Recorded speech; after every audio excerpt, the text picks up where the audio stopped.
La carte bleue n'a jamais aussi bien porté son nom ce mois de juin. Lunettes de soleil, t-shirt, claquettes, les produits dérivés aux couleurs de l'équipe de France s'arrachent dans les boutiques yvelinoises.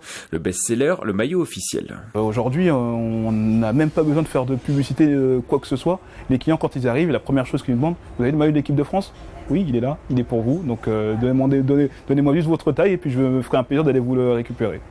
Au total, 6 000 € de produits équipe de France ont été vendus en une semaine dans ce magasin et le parcours des Bleus en Russie pourrait encore booster les ventes jusqu'à épuiser les stocks. La rupture de stock, on n'est jamais à l'abri de cela, hein, bien sûr. Après, je pense que dès que la Coupe du Monde va se lancer, on est aussi calé par rapport aux résultats de la France, hein, parce que si jamais la France commence des matchs de préparation avec des scores fleuves ou même des victoires, hein, forcément ça va se sentir sur les ventes. Un engouement qui devrait se propager dans les bars. Dans ce pub installé depuis 1998 à Voisins-le-Bretonneux, les supporters étaient déjà présents ce samedi 9 juin pour suivre le dernier match amical contre les États-Unis. Le taux de remplissage devrait encore augmenter pour les premiers matchs officiels de la Coupe du Monde. C'est simple, sur une soirée où il y a l'équipe de France qui joue, moi comme je vous l'ai dit, c'est à midi, on ne sait pas trop, mais quand c'est à 20h30, c'est 100% de remplissage. Donc l'établissement est au complet et puis il faut réserver pour avoir de la place, quoi. Pour boire un verre, c'est debout. Et pour manger, il faut réserver à l'avance. Et puis les places assises valent cher, on va dire.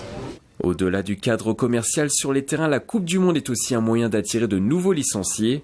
Dans les Yvelines, on a observé une hausse de 18% de joueurs après le dernier mondial au Brésil.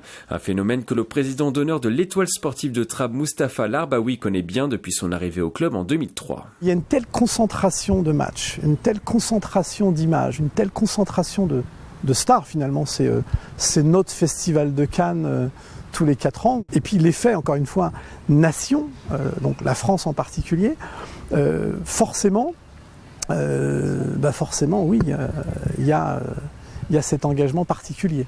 Aujourd'hui, le département compte 39 817 licenciés et ce chiffre pourrait exploser si la France remporte une deuxième étoile le 15 juillet prochain en Russie.